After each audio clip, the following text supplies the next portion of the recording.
We're talking about me, and I hate talking about myself. That's why we have a podcast, right? Ooh, Carson, we're talking about you. Yeah, we're talking about me. We're talking about me getting back into flying. I foresee from a financial perspective that a lot of flight schools are going to go under next year. Not a lot, but More than average? Way more than average. I'd say. Yeah. I bet you we see like mass closures of some major schools, maybe 3 or 4 major big schools. Well, those schools are going to have some financial hardship because now they have scaled for the size that they were at with financing for their students. And all of a sudden, no financing is available for their students. That's a problem. This is a lesson to a lot of people. Don't stop when you're that close. Like if you're that close, finish it. Even if you're going super slow, it's a month's worth of time that's going to go by no matter what. So just go spend that time making that a priority. Welcome to the Aviation Mentors Podcast, the podcast that takes your dreams of flight and turns it into reality. Sponsored by Strass Financial, financing your flight training. For pilots, by pilots. I'm Brandon Martini, a commercial pilot and flight instructor. And I'm Carson Vasquez, I'm a private pilot. Whether you're a seasoned pilot or beginner with dreams of flight, Aviation Mentors is your source for expert insights, industry trends, and inspiring stories. So fasten your seatbelts and prepare for this incredible journey through the skies. And stay connected with us on social media for exclusive content. And visit our website at www.aviationmentors.com and let us be your co-pilot on this adventure. Welcome back, everybody, to another amazing and, of course, awesome episode of the Aviation Mentors Podcast. Thank you so much for joining us today. Today, Carson, we've got a little something different we've got going on today, huh? Yep. Today's a little different than usual. Usually we talk about something, that's a big topic or something exciting. Are you saying that we're going to have a boring episode, Carson? We're talking about me, and I hate talking about myself. That's why we have a podcast, right? Ooh, Carson, we're talking about you? Yeah, we're talking about me. We're talking about me getting back into flying, which is probably the most important thing that's going to be coming up for me in the future. So, why is it so important, Carson? Brandon, I get to get back into flying. I get to be up in the air. What do you mean? Why is that important? I know it is important. For those of you who haven't realized, Carson doesn't fly very much. He has had other priorities in his life. Yeah, it's weird. Take precedence. And luckily, flying is becoming a priority again for him. It is. And thankfully, someone was nice enough to let me fly with them. Wait for it. Here it comes. Almost there. The one and only Brandon Martini. Yes. Yeah. Yes, I am. It actually happened. We're doing a meeting, I think yesterday or Monday. Yeah, it was yesterday. Weird. We're recording on Tuesday. And we had that meeting yesterday with the Aviation Mentors team. We had our producer, Mark, and someone from social media and Stratus, Anne-Marie. She's awesome. She went to Oshkosh with Brandon. She passed the Oshkosh test. She made it through. So she's pretty awesome. And we're talking about it. And she said that her and Mark both mentioned that I should be out flying again. And Brandon was like, yeah, you should be flying. Should be flying, Carson. I was like, man, if only I knew someone that had access to a plane. Would be interesting if you knew like a whole bunch of people that have access to planes. Wouldn't that be odd? It would be weird. Yeah, it would be. So, I think that finally guilted Brandon and taking me up. And I don't even know what we're doing, but I texted Brandon's assistant, said, put me on the schedule. And we're literally on the schedule till the end of the year every 2 weeks. That's awesome. I might fly more with Carson than I fly in general. I know. I don't think that's possible. It's exciting. What are we going to fly? I don't know. If we're going to take the Icon up, I got to do a weight and balance, make sure we could fly that together. And if not, then we'll probably go to Chino and go fly the RV-12. That would be awesome. But that also has similar weight restrictions, so I don't know. It doesn't have that weight restriction? The Anthony's Aerostar. That would be the one. Yeah, we should probably. There's no weight. Well, I mean, there are weight restrictions on that airplane, but one that hopefully 2 pilots will not hit. Yeah, 2 pilots won't hit it for sure. 2 pilots that wouldn't pass their medicals maybe might hit that. I know some pretty giant pilots that still pass medicals. So. Do you? Oh yeah, there's a whole bunch of. I mean, weight's not really restriction, but I think we've had people, especially when I was working at the flight school. We had people that would come in and they'd be like 6'5" and 350. And I'm like, you are not going to fit in a 172 cockpit. Yeah, they did not fit. And every time you'd let somebody like that fly, they would actually break the airplane. They would break the seats all the time. And I actually had to tell people, if you're going to fly, like you're going to break things in the airplane based on your weight. I remember that. And I think you actually you said like, we can do it. We'd put you in the multi and we'd have like a wear and tear, like damages fee. Just because of, historical evidence. They ended up doing one flight and they did break the seat. It was like $400 plus the plane was down for 2 days. I only charged them $400 or $500 plus the flight, which was another $300 or $400. So they realized 1 hour of their time was almost $1,000, and they didn't fly much after that, if at all. I think like their butt literally went through the seat cushion. Like it was. I don't think so. It was to that point. It was like they broke a bracket or something in there. Okay. Or the seat back kind of fell back. Yeah, something like that. But yeah. Anyway, I'm getting back into flight training, and I do not weigh 350 pounds, so I don't think we'll have a huge issue there. No. But I'm really excited, and before we get into our main topic and really go into why I stopped flying, why I'm flying again, and how we're going to do it, I think we should talk about something that's impacting a lot of aspiring pilots, and especially those in Virginia. I think we mentioned it last episode, and talking about the sudden closure of a flight school in Virginia. And it's really just kind of left students stranded and uncertain about their future in aviation. And what are you thinking about how it's going to be impactful between that, flight schools closing, Meritize leaving the aviation space, and if that affects flying as much as we've been talking about that it would? What do you think is going to happen to flight schools and students? So I think a lot of students are going to get screwed in the next year, Carson. And really the reason for that is just like that one flight school going out of business and they screwed a whole bunch of students. I think I alluded to this last time. There's going to be a lot of schools that have students in them that aren't going to be able to make their payments on airplanes and different things. And the reason for that is when Meritize left, they left about, 6 times what Stratus is doing in the marketplace. So if they're doing that much more lending and all of a sudden all of that lending disappears, guess what's going to happen to all those flight schools? There was one school that told me they did $12 million and we did $2 million with them last year. And $12 million with Meritize, $2 million with us. What will happen to them if they don't get an alternate financing or they don't pivot in the right ways? That particular school, I think they're going to be fine. They're an amazing school. I would highly recommend them to many, many people. But there's a lot of schools that don't even have Stratus as a second option anymore, have not reached out to us, anything like that, so we could fix those problems. Well, those schools are going to have some financial hardship because now they have scaled for the size that they were at with financing for their students. And all of a sudden, no financing is available for their students. That's a problem. Yeah, you're stuck on a roof without a ladder. Exactly. So they're going to have all these airplanes that they're not going to be able to put students in. And what are they? They're going to have to start selling airplanes or downsizing their operations. Speaking of selling airplanes, do you think Meritize leaving means we can get more affordable planes? No. Damn. No, I don't think so. So with that being said, don't give a lot of money to flight schools right now. Do not pay $20,000 chunks at a time, $30,000, $50,000, or in the case of that girl that was in Virginia, paid $100,000 up front. Do not pay those big chunks right now. You can probably pay $5,000 or so, but just pay as much as you are comfortable losing, or definitely use a credit card. That way you could let the credit card company know, hey, I didn't get these services, something like that. So keep that in mind when you're going through flight training, because I foresee from a financial perspective that a lot of flight schools are going to go under next year. Not a lot, but more than average? Way more than average. I'd say. Yeah. I bet you we see like mass closures of some major schools, maybe 3 or 4 major big schools that basically surrounded themselves with financing. And then we're going to see some smaller schools too. So my guess is 10 to 20. It's pretty sizable amount. And 25% of those schools are going to be large schools. That's going to leave a lot of people stranded. And like we said, I think last week, we talked about it too. And we just said it's like a ripple effect. I mean, this is like the butterfly effect in action. We lose money in the space, which is, the complete opposite of what just happened to Stratus of getting more money into the space.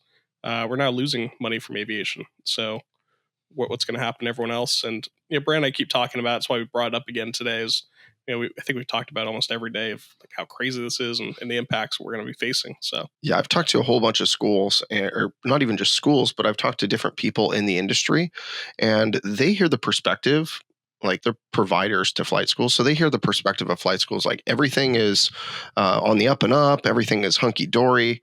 And I talked to that same provider and I'm like, here's my not so rosy view of certain schools. I still think the industry in general is growing like crazy. I think there's a ton of opportunity, but I will say you got to be careful with certain schools right now because I think they're going to go out of business. There's one in particular I'm about 10 times positive that they're going to go out of business. And I can't mention who they are, but if they hear this, they know who they are. You know who you are? You know who you are. I recorded this on 8/27. You know who you are. So, man, I wish we could tell. We can't tell anyone, but I wish we could because it's a pretty funny story. But yeah, Brad and I like our inside jokes. Yeah, we love our inside jokes. Outside of all of that, Carson, so I'm excited to get you in the cockpit again. I'd prefer to get you in the single engine because I think that would be more advantageous for you. Screw it, let's just go into a multi. Go back into the multi. Why not? Like, yeah. What are we gonna lose? Yeah. I mean, you're not gonna lose anything except for sleep because you'll be so terrible of a pilot. Damn! Oh, thanks. Yeah, I think when I was a super current, Brandon and I went flying in a Duchess, and it was my first time ever. We flew for about 6 hours that day, and Brandon put me through everything. And by the end of the day, I was exhausted. As he should have been. I don't think we talk enough about how exhausting flight training can be. Of you trying to focus just so hard for so long. This is for Carson's focus. I got clapping. I got a round of applause.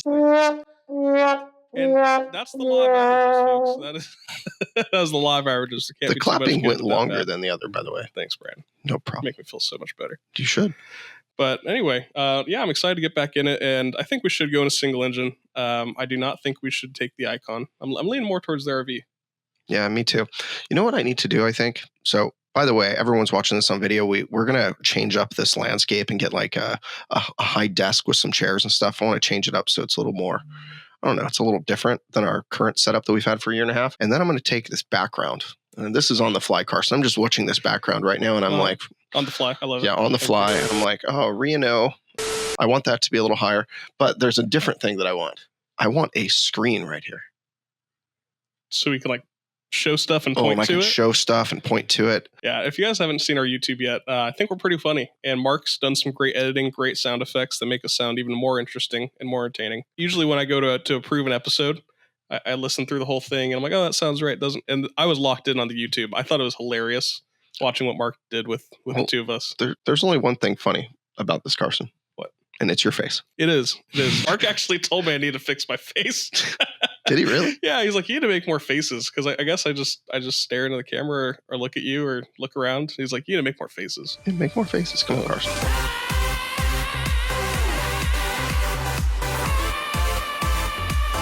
I don't know about that. No. Not that face. Not that face. Not that face. You know what time it is, Carson? Time's up, Brandon. It's time to talk about one of our favorite companies. Which company would that be? Aviation Mentors is excited to be sponsored by the one and only Stratus Financial, dedicated to supporting the next generation of future aviators. You know, Stratus Financial really understands the financial challenges that students face in pursuing their aviation dreams. That's why they offer student loans specifically tailored to aspiring pilots. With competitive rates and flexible repayment plans, Stratus Financial helps take your aviation education to new heights. So go visit their website today at www.stratus.finance. Just to be clear, that is not .com, it's .finance. And embark on your journey towards a sky full of possibilities.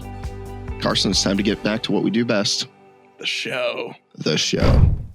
All right, so next up, Carson, get us back on track. All right, so I'll talk about why I stopped flying. I stopped flying for two reasons. The first one is the most common for everybody, financial. Flying can become really costly, especially if I was trying to do it a little quicker, get in more hours and larger blocks. And it just ended up just becoming really expensive, especially with gas, with food, with bills. Everything just adds up. And flying is typically one of the first things to go, which is why I recommend for a lot of people pursuing a rating or a certificate is to get that funding locked in ahead of time or get financing or just secure it. Make sure that you have it and you're not going to run out before the finish line. So that's pretty much what happened to me. I ran out before the finish line from my instrument. And I ended up with, honestly, a couple lessons to go probably from check ride. And you were that close? Yeah, I was like 7 hours. That's ridiculous. You stopped. I know. By the way, this is a lesson to a lot of people. Yeah. This is a lesson to a lot of people. Don't stop when you're that close. Like if you're that close, finish it. I mean, it sounds 7 hours. It's only, even if you're going super slow, it's a month's worth of time that's going to go by no matter what. So just go spend that time making that a priority. I don't know if I speak about it on this podcast very often, but I'm really into wine. So I got a level 1 Somm, and that was just a day class. It was kind of pointless. Not pointless. I learned a whole bunch in the level 1 class, don't get me wrong. And then I decided, okay, I want to go for my level 2, WSET level 2. And that was a lot more involved than I expected. But I was dedicated. And honestly, I was like, I don't have time to do this right now. I have no time right now. Why am I even working on this? It doesn't move me forward in business. It doesn't make me any money. But I realized it does one thing, and the same thing that flying probably did for you, Carson. It brings me joy. And it's fun when you go out to a restaurant and you'll be able to look at the wine menu and somebody can look at you and be like, I'm going to order this. What do you recommend? Or what I personally like is I can tell if the wine was fresh or not. You should go check my dumb TikTok. I've got 3 videos on there. One of them, I was like drinking wine. I'm like, this one is not fresh. This was opened a day or so ago. It's pretty funny. And then Brand just likes to be that like pretentious, like stuck up, like wine, like sommelier or just wine enthusiast. And it was, and I think he did that class just so he could be, have something to speak up for about it. I mean, the video, I don't know how I stopped myself from laughing. I mean, you can kind of see me like snickering every once in a while. Like I'm like holding it in. He was like swirling it, and then he was, this is open a day ago. Not fresh. It was funny. We'll put a link to it. How about that? Yeah, Mark, you got to put that link to that. It was pretty funny. It was a funny video. But yeah, you're right. Flying brings me joy. And that's the whole reason I'm going back into it, is because I need some joy in my life. Yeah. And here was my last point of that. Long story long, right, Mark? I wanted to mention that because I was really close to just saying, I don't have time to do this. I might as well just finish it because I'm so close. Like I was to the point where I told everybody the day before I took the test, I was like, I haven't had enough time to study. I'm probably going to fail this test. And if I fail it, then okay, now I know that I just need to get back to it and start working on things again. But no, I took the test and I passed it. I barely passed it, but I still passed it. Carson's waiting on passing all of his future pilot test, which didn't you take your written before? I don't For think instrument? I took the written. No. No. Okay. Well, you were probably far away from that. I was pretty ready for it. I finished Shepherd. That sounded even worse. I finished Shepherd Air. Oh, that does sound even worse. Yeah. Mm-hmm. Yeah. It just wasn't a good time. No time is a good time, Carson. I know. You have to make the time. You have to make the time. And that's what flying's about. If something brings you joy, make time for it. I think that's everything. Do kids bring you joy? Like hanging out with kids, like your own kids? Like if the answer is yes, then go make time for that. There's so many people that just choose work over everything else. Like I ended up going scuba diving with my sister and her husband and Austin over the weekend. And I had such a great time.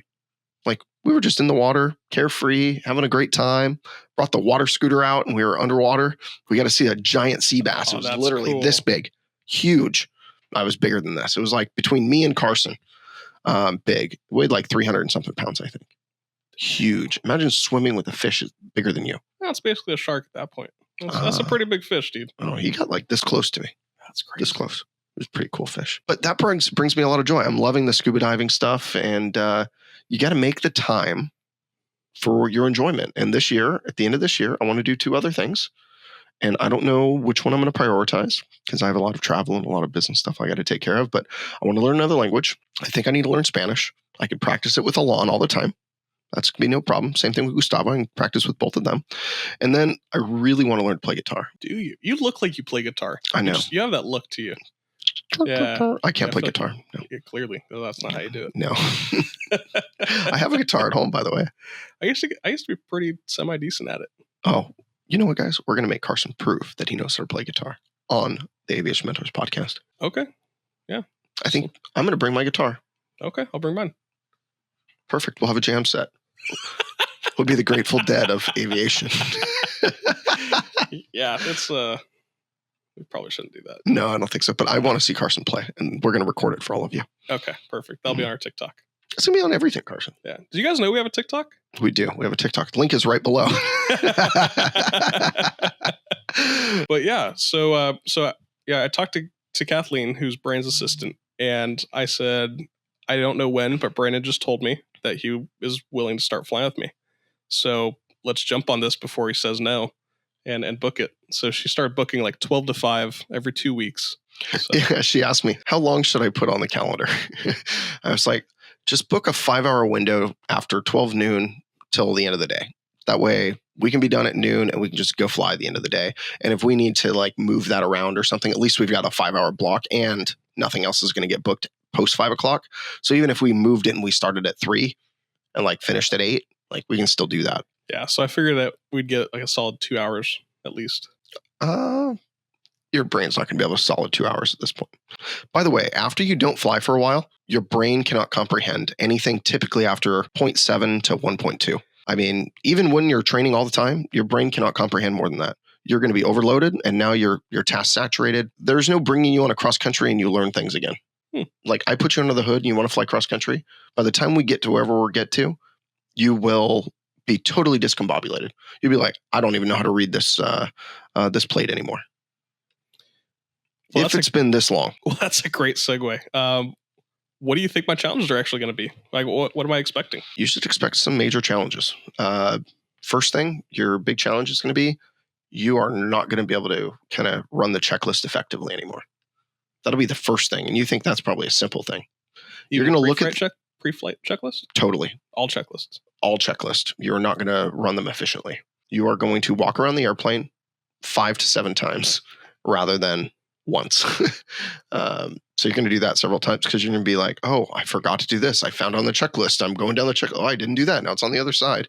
Instead of like, I walk around the entire airplane one time and I verify at the end that I've checked all those things. Sometimes I notice I miss 1 or 2 things and I'll go back and I'll go recheck them, right? Sometimes there's different static ports or like the static wicks. I forget to check those to make sure that they're still there. So those are some things that I traditionally forget to check on my checklist, but I use the checklist so I know that they're there at the end of it. So I think checklist usage. Next thing is going to be managing radios. 100%.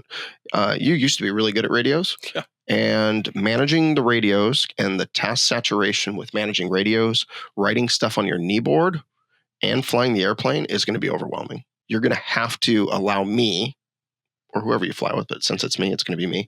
You're going to have to allow me to basically handle radios for the first 2 flights probably. Well, you're just concentrating on getting reacclimated with your checklist and reacclimated with flying the airplane. Okay. Because you're going to overcorrect things.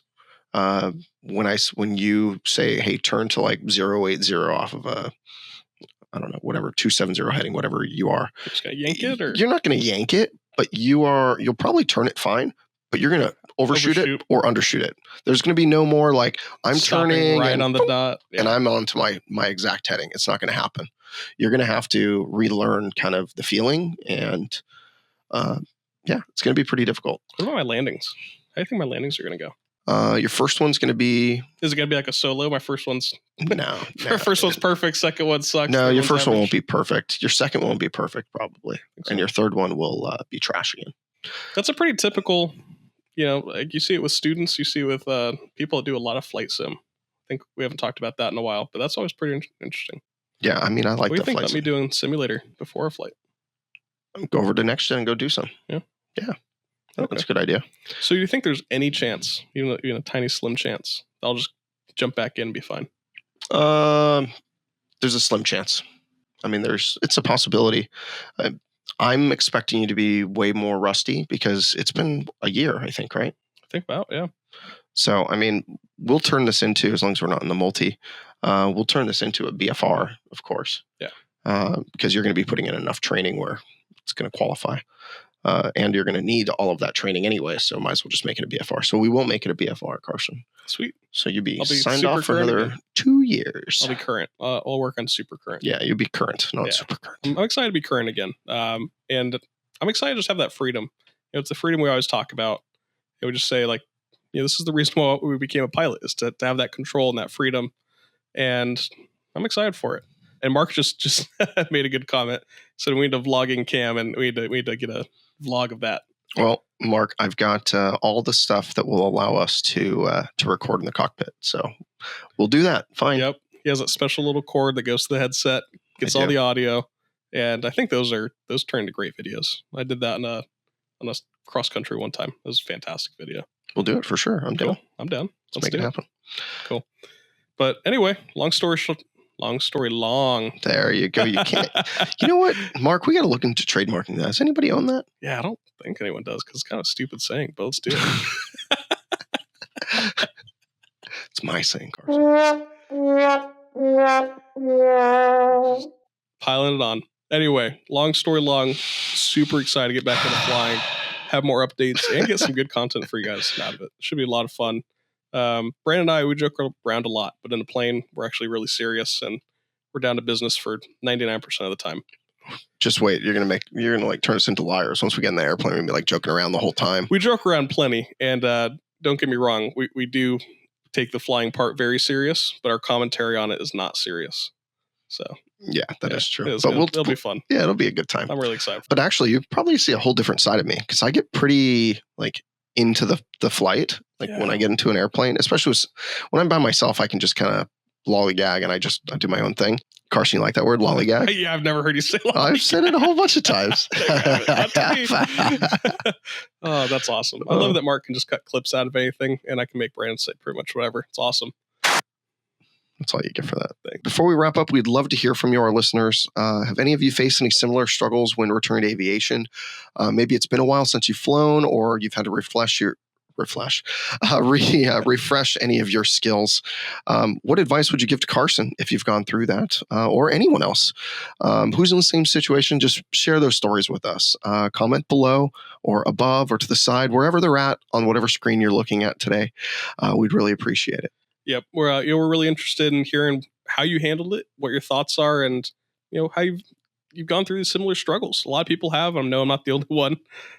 Instead of us giving you advice, I would love to hear some advice from you guys. And Brandon, thank you for the episode today, and thanks for being willing to fly me. Yeah, no problem at all. And for all of our listeners, if you haven't watched our previous episode, please click right there. And we'd love for you to check it out. It's about a whole lot of fun stuff, so make sure you check it out. If you'd like to reach out to either one of us, you can reach us on our emails, brandon@aviationmentors.com, carson@aviationmentors.com, or for our producer, Mark, it's producer@aviationmentors.com. Don't forget to hit follow, like, subscribe on every streaming platform that you're either watching or listening to us on. Anyway, Brad has a meeting to get to. As a wrap up for the day, remember, we're here to guide you in your aviation journey, so fly safe and enjoy the ride. Thanks, guys. See ya. See ya.